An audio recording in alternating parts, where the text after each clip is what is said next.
Hello guys, welcome back to Algebra 1, to my most favorite algebra class this year at the co-op. So glad that you're joining me for the ride.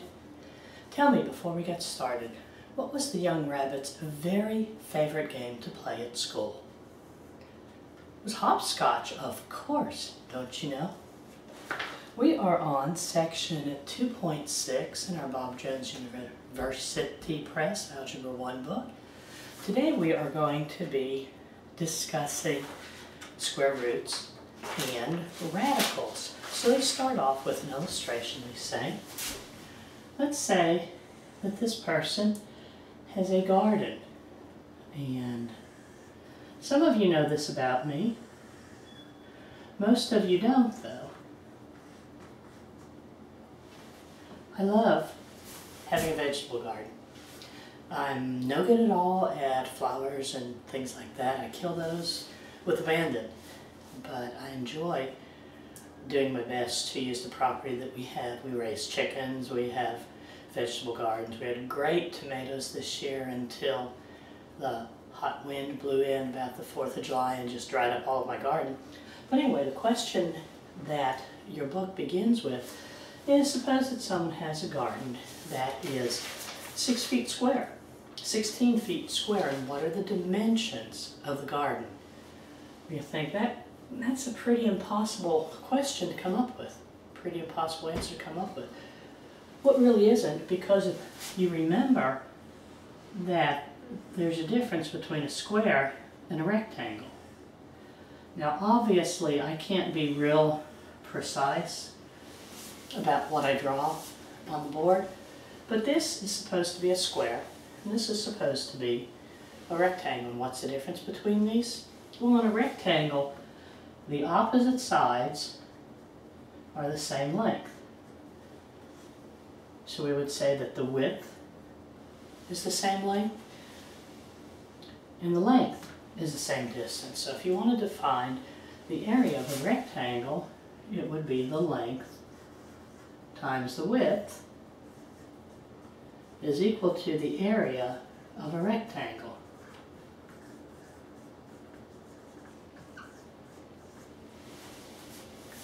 Now, if we had been given the information that says we have a rectangular garden that has an area of 16 square feet, what are its dimensions? You wouldn't be able to come up with the solution because the length and the width can be of varying dimensions. You can have any number of different sized rectangular gardens that would have a total area of 16 square feet. However, when we are given the qualifier that says this garden, which happens to be 16 feet square, is a square garden, what do you know about the relationship between the sides of a square? Well, a square, all 4 of its sides are identical. One way to find the area of a square is to say 4 times the sides squared is the area of a square. So, or you can just go back to side times side. So, 4 sides is actually the perimeter of a square, okay? So the side squared, or side times side, is the area of a square. The side is the same dimension. So when you're finding the area of a square, what you're looking for is one number that you use as a factor twice. It's the same, it is the same number. 4 times 4 is 16. So the dimensions of the square are 4 feet on a side. 4 times 4 is equal to 4 used as a factor is equal to 16. And this is what we're going to be working with when we're taking square roots. Square roots are the factor that we're looking for. So if we had a garden that was, let me change markers there. Here's my click marker back, guys. You're asking what was on Friday. Let's change and say that our garden now, which is still a square, is 25 feet. The area of that garden is 25 feet square. Well, we're looking for the side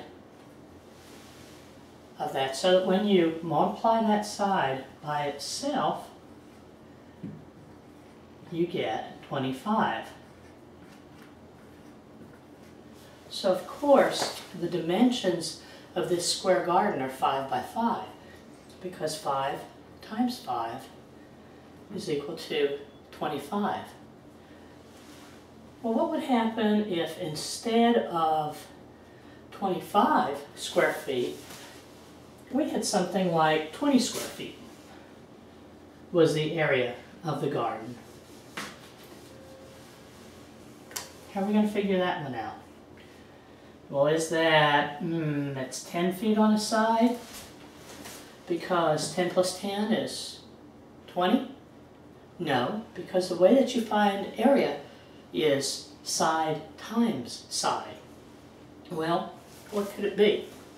We know that it can't be 5, because 5 squared is 25, and we know that it can't be 4, because 4 squared is 16.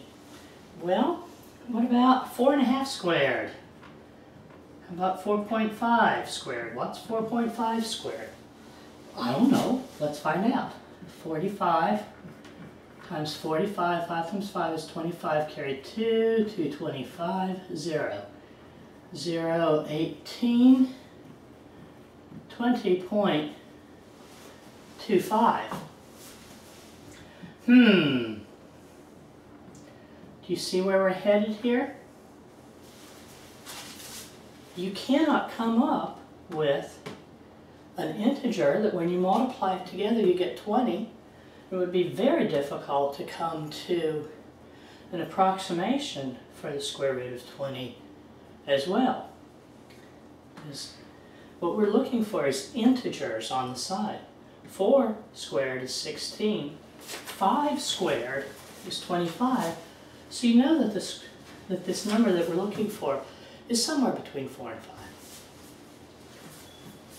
So what we're going to be working with for a very long time in Algebra 1 is square roots of perfect squares. I told you a period of time ago that it would be really, really good for you to go ahead and memorize your first, let's see how high I can go, your first sets of squares. Can I go that high? Not quite. That looks better. So what's 1 squared? Well, that's easy. 2 squared is 4, 3 squared is 9, 4 squared is 16, 5 squared is 25, 6 squared is 36. How am I looking? 7 squared is 49, 8 squared is 64, 9 squared is 81, 10 squared is 100, 11 squared is 121, 12 squared is 144, 13 squared, 169, 14 squared, 196, 15 squared, 225, 16 squared, I think it's 296.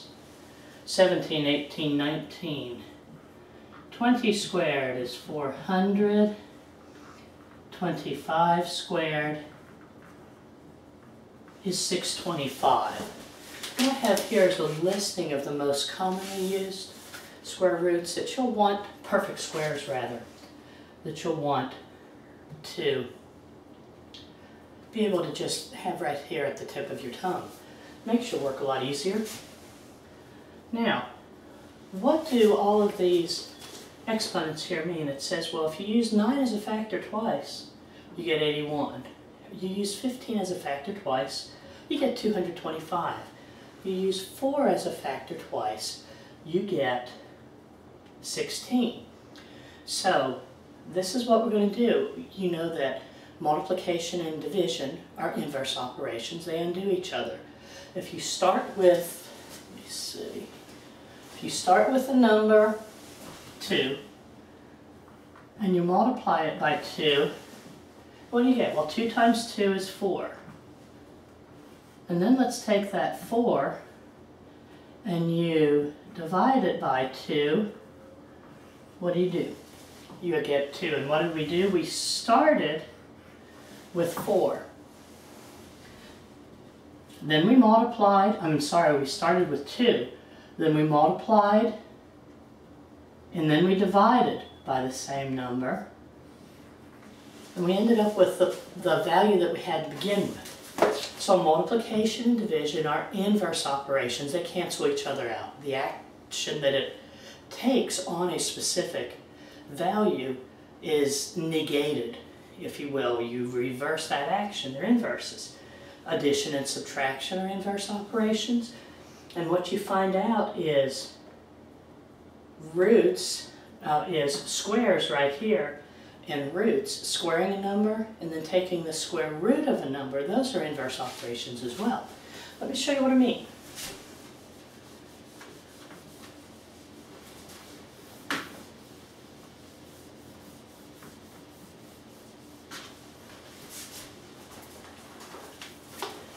Say that I start with the number 5. Straightforward. And I'm going to square the number. First I'm going to square 5. And what do I get? I have 5 squared. That's equal to 25. Now, take the square root of 5.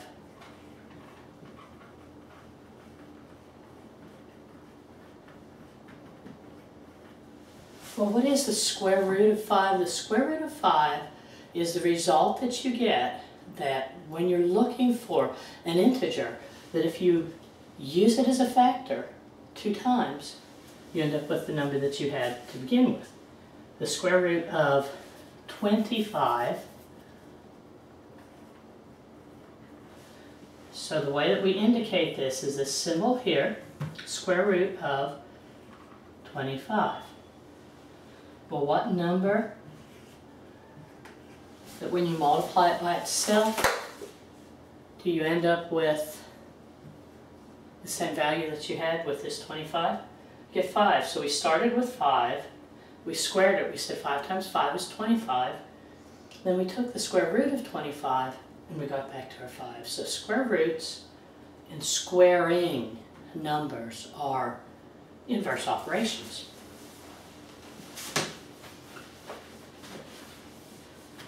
So let's look just at a number here.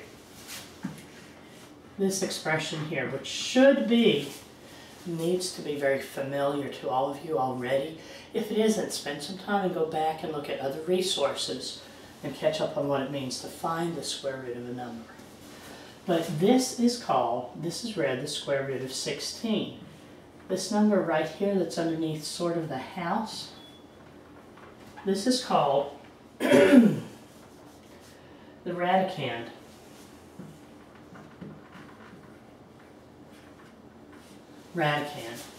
And there's a number up here that's called the index.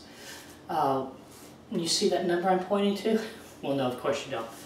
But when there's not a number visible, when you're taking a root, because the most common root to take is the square root, it's when you're looking for a number that's used as a factor 2 times. If this were actually written, this would be written as a 2, and this is the index. The index tells us how many times we're going to use this number right here as a factor. The square root of 16 tells us that we're going to use this factor right here, 4, twice. And when we when we use 4 as a factor twice, we're going to end up with 16, which is our radicand. But you need to know radicand is the number underneath this. And I want to go ahead and read from page 69 your definition of square root. And it simply says a square root is one of a number's two equal factors. That's a number that's being repeated. And that symbol for the square root is that little puppy there. And I guess I'm just going to use puppy. I'm not quite sure where I learned that, but that's my generic term. Example 1 says take the square root of 25. Something that helps a lot of people is recognizing a number underneath the radical sign to be a perfect square. So you can rewrite this as 5 squared. Because we're looking for the number that when you use it as a factor 2 times, you get the number that is a radicand. So we're looking for a number that used as a factor 2 times here will give us a value of 25. This is example 1 on page 70. So, square root of 25, you can rewrite 25 as 5 squared. 5 squared means take 5, use it as a factor 2 times. So we have found a value that when you use it as a factor 2 times, you get 25. So what is the square root of 25? The square root of 25 is just that number by itself. It's not 5 squared, it's not 5 times 5, it's not the square root of 5 times 5. But the square root of 25 is the single number 5. Now the way that you know 5 is the square root is if you say 5 times 5, what do you get? 5 times 5 is 25. Since 25 is the radicand, it's the number that's underneath that radical sign, then that validates that this single factor here is what the square root is. So this is what we're looking for when they ask you to take the square root of something. Go on to another example.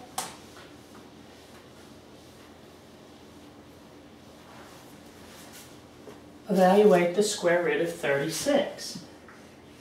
Well, is 36 one of your perfect squares? Sure it is, because you've memorized this by now, right? You already know that 36 is 6 squared, which is 6 times 6. So you have that value. The square root of a number is the single factor that if you use it twice, if you multiply it by itself, you will get back this number that's underneath the radical sign. So the square root of 36 is 6. Now, let's think for a minute. What do you know about multiplying signed numbers? Well, you know that positive 6 times a positive 6 will give you 36, I'm sorry. And look at that, I wrote 26 anyway. My hand has a mind of its own today. 6 times 6 is 36. You also know that negative 6 times a positive 6 is going to give you negative 36. Finally, what happens if you multiply two negative numbers together? You always and forever will get a positive number. So actually, 6 is the square root of 36, and negative 6 is the square root of 36. Can we see this? I really wish I could see better. We can see that. So there's a key distinction that I'd like to draw for you here. When I ask you, give me what is the square root of 36, what am I asking for? Am I asking for 6? Or am I asking for negative 36? It's a good distinction. What I'm asking for is the principal square root. principal square root.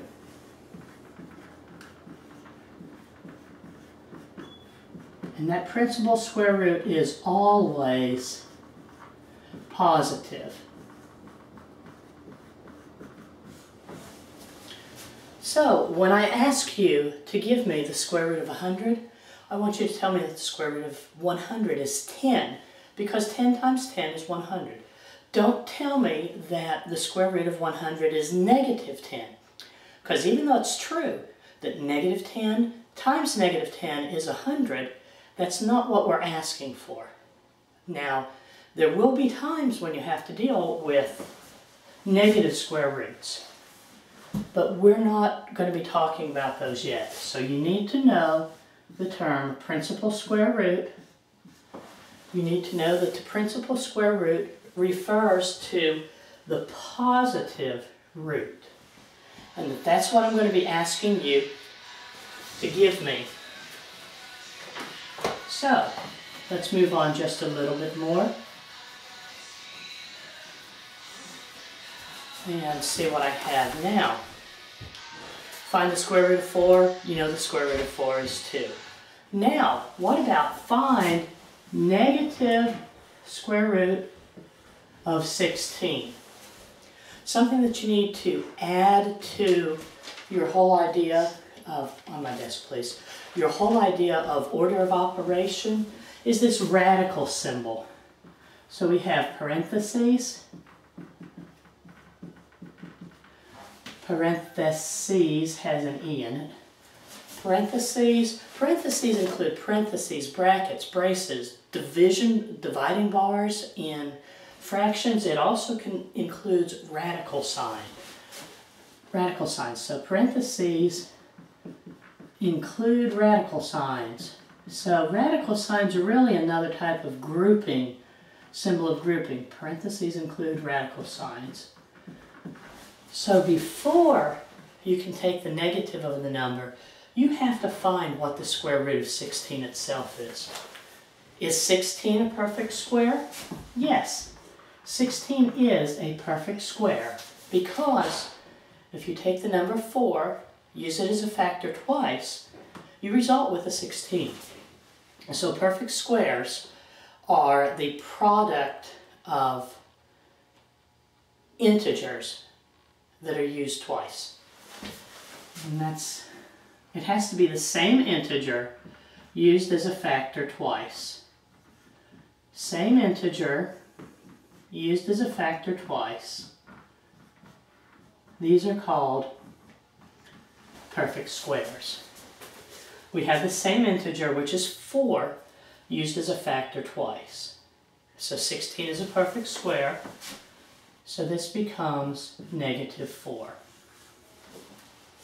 This is very similar to what we've been dealing with before, where we have negatives inside and outside of symbols of inclusion. Let's say that we wanted to take the square root of negative 16. Opposite the square root of 16 and the square root of a negative 16 are two totally different animals. Okay? What this is asking us is, give me a factor that when you multiply it by itself, you end up with a negative number. Well, can you do that? What happens if you multiply two positives together? You get a positive. If you multiply two negatives together, what do you get?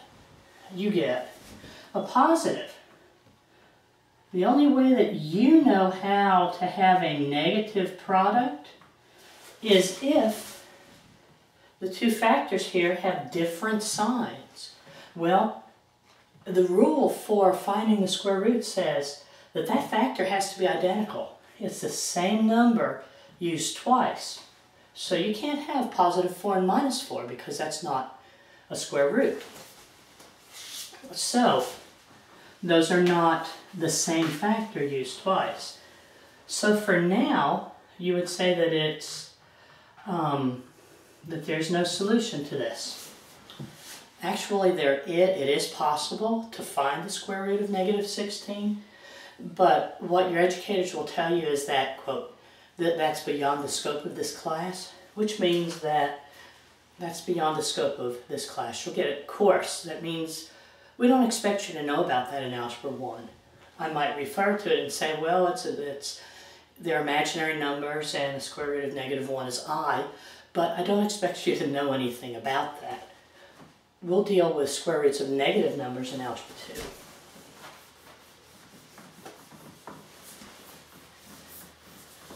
So let's see what else I would like to cover here. Okay, radical sign. We said that this was the square root symbol. It's the radical sign. It can also be used to indicate something other than square root. You know, that's the square root. Remember I asked you what's that number up there? And you said, what number? There is no number up there. I said, you're right, there isn't. But if there were, it would be a 2. Now we have a 3 here. This is a square root. What do you think the 3 is? That's exactly right. It's a cube root. And if you have a 4 there, that's read as the 4th root.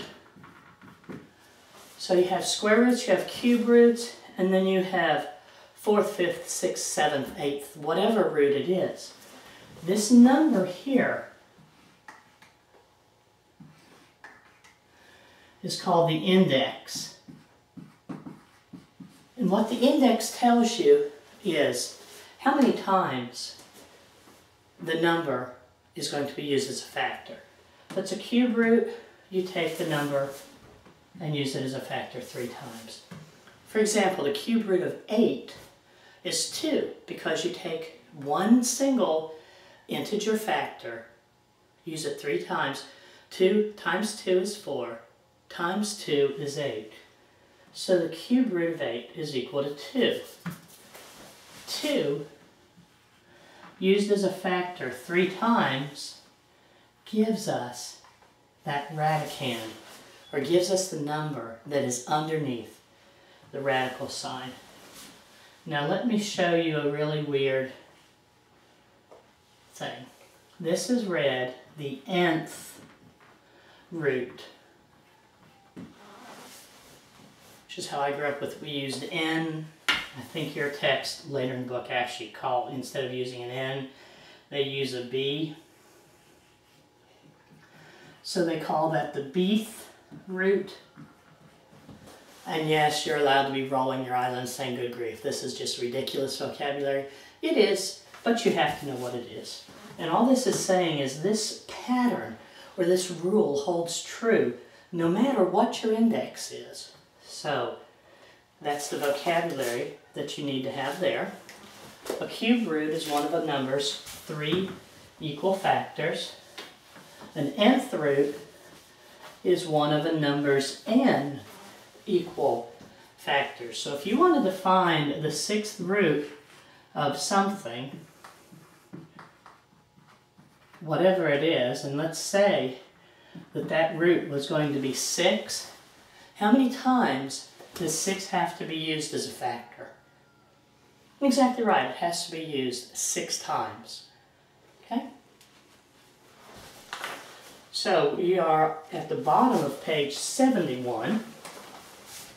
Let me glance here right quick. I don't want this video to go too long. Okay. Let's just simply pick out this one right here. That's going to say simplify the cube root of a -8. Now, does this say cube root of -8? No, it doesn't. What does it say? It says square root of -8 because I didn't write the 3 in there. So first, let's talk about the square root of -8. What's a square root? You're looking for the factor that's used twice to give us a -8. And we said there is no solution to that. You can't do that. However, what happens if we're looking for a cube root? You know that when you have 2 negatives that you multiply together, you always get a positive number. You also know that if you take a positive number and multiply that by a negative number, you're always going to get a negative number. So what happens if you have 3 factors? that are negative. Have you thought about this? Well, you multiply two numbers together at first. Two of those factors that are negatives yield a positive factor. We have a positive times a negative, which is always going to give us a negative answer. So what this extrapolates to, or what you can use this as a general rule, is that if you have an odd number of roots or an odd number of factors, you can have a negative. So here we have -2 is the cube root of a -8. And you think, because you're still thinking about negative times negative is positive. You cannot take the square root of a negative number, but you can take the cube root of a negative number, because -2 times -2 times -2 is a -8. Odd, you can take odd roots, 3, 5, 7. You're typically not going to take any more than the cube root. You can take a cube root of a negative number. You cannot take the square root of a negative number. Now let's do one that looks really ugly. That's fine. Opposite of the square root of 4/9. Now when you're writing this on your paper, I want you to be really, really careful, because this is not the same as that. Do you see the difference between what I've written? In this first problem right here, I have included the entire fraction 4/9 underneath the radical sign. Over here, I've only included the 4 underneath the radical sign. And that's an important distinction, because while this is the square root of 4/9 is 2/3, the square root of 4/9 is 2/9. And I don't necessarily expect you to follow me on that, but be careful here. Be careful with what you write. With what you write. Make sure that everything that belongs underneath the radical sign is actually there. If you don't have that, you're going to get the wrong answer. Okay? So now let's think back to this original problem that I gave to you. We want to find the opposite of the square root of 4/9. So you have to think, okay, there's got to be some fraction that if I use it as a factor 2 times, that I'm going to get 4/9. Well, think. What number multiplied by itself gives you 4? Right. What number multiplied by itself gives you 9? 3. 2/3 is the square root of 4/9. And now we have the opposite.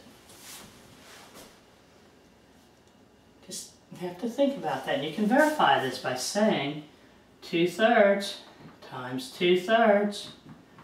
Look at that. It's equal to 4/9. You might think that it can't possibly be correct, because look at this. This is bigger than 4/9. Or actually, 2/3 can be rewritten as 4/9. I'm trying to come up with some false logic here, and I'm not doing a very good job of it. But when you're trying to find the square root of a fraction, just think, what number do I use in the numerator as a factor twice? What number do I use in the denominator as a factor twice? And you'll be able to figure it out. Okay, let's go ahead and, since I had that laryngitis this weekend, I'm about at the end of my ability to talk.